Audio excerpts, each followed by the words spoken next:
Meditations is a series of personal writings by Marcus Aurelius, Roman emperor from 161 to 180 AD, recording his private notes to himself and ideas on Stoic philosophy. Marcus Aurelius wrote the 12 books of the Meditations in Koine Greek as a source for his own guidance and self-improvement.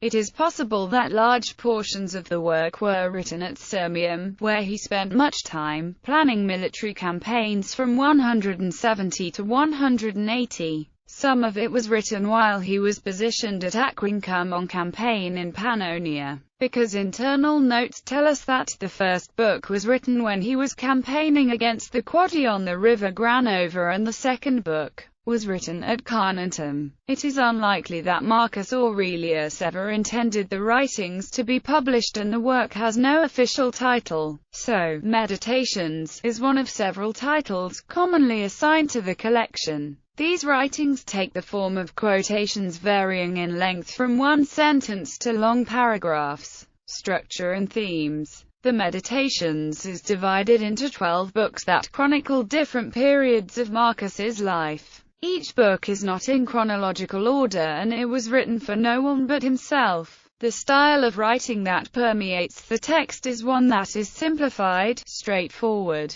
and perhaps reflecting Marcus's Stoic perspective on the text. Depending on the English translation, Marcus's style is not viewed as anything regal or belonging to royalty, but rather a man among other men, which allows the reader to relate to his wisdom. A central theme to Meditations is to analyze your judgment of self and others in developing a cosmic perspective. As he said, you have the power to strip away many superfluous troubles located wholly in your judgment, and to possess a large room for yourself, embracing in thought the whole cosmos, to consider everlasting time, to think of the rapid change in the parts of each thing, of how short it is from birth until dissolution, and how the void before birth and that after dissolution are equally infinite. He advocates finding one's place in the universe and sees that everything came from nature, and so everything shall return to it in due time. It seems at some points in his work that we are all part of a greater universal presence, thus taking a communitarian approach rather than having an individualist perspective. Another strong theme is of maintaining focus and to be without distraction, all the while maintaining strong ethical principles such as being a good man. His Stoic ideas often involve avoiding indulgence in sensory affections, a skill which will free a man from the pains and pleasures of the material world. He claims that the only way a man can be harmed by others is to allow his reaction to overpower him. An order or logos permeates existence. Rationality and clear-mindedness allow one to live in harmony with the logos. This allows one to rise above faulty perceptions of good and bad, reception and influence. Marcus Aurelius has been lauded for his capacity to write down what was in his heart just as it was, not obscured by any consciousness of the presence of listeners or any striving after effect. Gilbert Murray compares the work to Jean-Jacques Rousseau's Confessions and St. Augustine's Confessions. Though Murray criticizes Marcus for the harshness and plainness of his literary style, he finds in his Meditations as much intensity of feeling as in most of the nobler modern books of religion, only with a sterner power controlling it.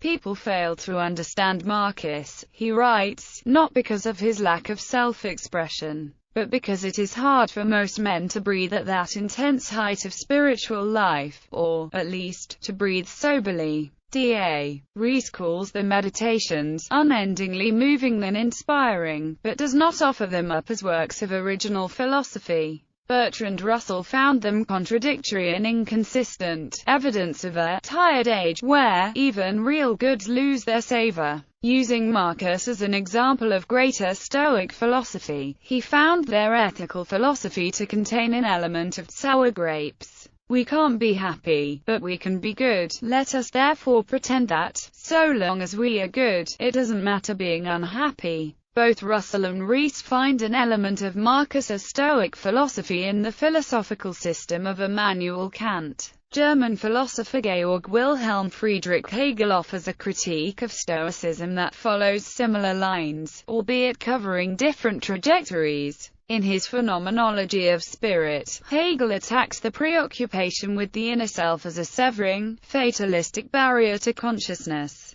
A philosophy that reduces all states of harm or injustice to emotional states could only appear on the scene in a time of universal fear and bondage. The Stoic refusal to meet the world is anathema to life, a central value in Hegel's philosophical work. Whether on the throne or in chains, in the utter dependence of its individual existence, its aim is to be free, and to maintain that lifeless indifference which steadfastly withdraws from the bustle of existence. M.L. Clark concurs in his historical work on philosophical ideas, The Roman Mind, where he states, political liberty could hardly flourish after so many years of despotism and the indifference to public affairs which it bred, and philosophy fostered the same spirit. Michael Grant called Marcus Aurelius the noblest of all the men who, by sheer intelligence and force of character, have prized and achieved goodness for its own sake and not for any reward. Gregory Hayes' translation of Meditations for the Modern Library made the bestseller list for 2 weeks in 2002. The book has been described as a prototype of reflective practice by Seamus MacSuavna. Author John Steinbeck makes several direct allusions to meditations in his magnum opus East of Eden. United States President Bill Clinton said that Meditations is his favorite book. Quotations: I hear you say, how unlucky that this should happen to me. Not at all. Say instead, how lucky that I am not broken by what has happened and am not afraid of what is about to happen. The same blow might have struck anyone, but not many would have absorbed it without capitulation or complaint. If thou art pained by any external thing, it is not this that disturbs thee, but thy own judgment about it. And it is in thy power to wipe out this judgment now. A cucumber is bitter. Throw it away. There are briars in the road. Turn aside from them. This is enough. Do not add, and why were such things made in the world? Put an end once for all to this discussion of what a good man should be, and be one. Soon you'll be ashes or bones. A mere name at most, and even that is just a sound, an echo. The things we want in life are empty, stale, trivial. Never regard something as doing you good if it makes you betray a trust or lose your sense of shame or makes you show hatred, suspicion, ill will or hypocrisy or a desire for things best done behind closed doors.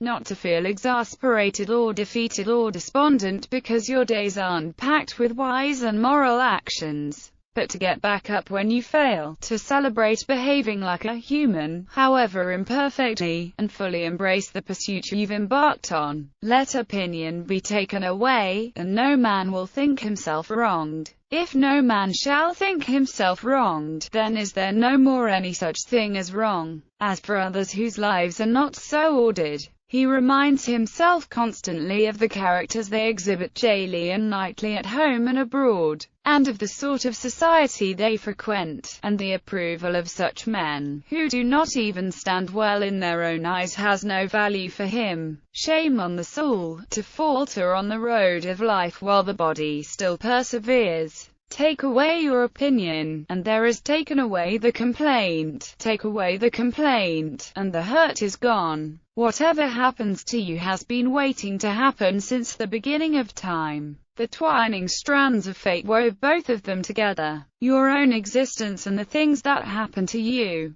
Do not act as if thou wert going to live 10,000 years. Death hangs over thee, while thou livest, while it is in thy power. Be good. Of the life of man a duration is but a point. Words that everyone once used are now obsolete, and so are the men whose names were once on everyone's lips. Camillus, Caeso, Volisis, Dentatus, and to a lesser degree Scipio and Cato, and yes, even Augustus, Hadrian, and Antoninus are less spoken of now than they were in their own days. For all things fade away, become the stuff of legend, and are soon buried in oblivion. Mind you, this is true only for those who blaze once like bright stars in the firmament, but for the rest, As soon as a few clods of earth cover their corpses, they are out of sight, out of mind, in the end. What would you gain from everlasting remembrance? Absolutely nothing. So what is left worth living for? This alone. Justice in thought, goodness in action, speech that cannot deceive, and a disposition glad of whatever comes, welcoming it as necessary, as familiar, as flowing from the same source and fountain as yourself.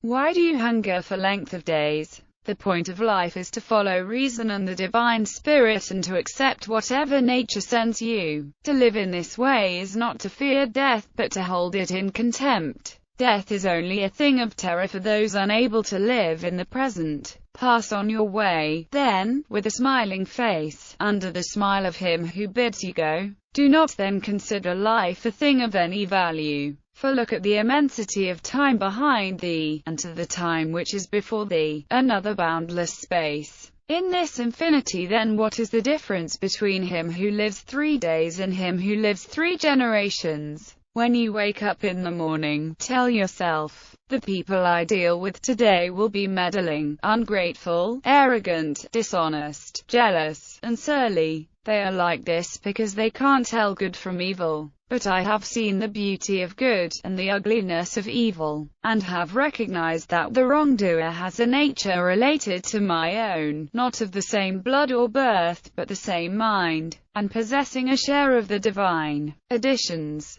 The Editio Princeps of the book was published in 1558 by Wilhelm Zeilander at Heidelberg University from a now lost manuscript, from which the Greek title also originates. Some popular English translations include Francis Hutcheson and James Moore. The Meditations of the Emperor Marcus Aurelius Antoninus. Indianapolis. Liberty Fund, 2008. George Long. The Meditations of Marcus Aurelius, reprinted many times, including in Volume 2 of the Harvard Classics. C.R. Haynes. Marcus Aurelius. Loeb Classical Library. ISBN 0-674-99064-1. A.S. L. Farquharson. Marcus Aurelius Meditations. Everyman's Library reprint edition. ISBN 0-679-41271-9. Oxford World's Classics Revised Edition. ISBN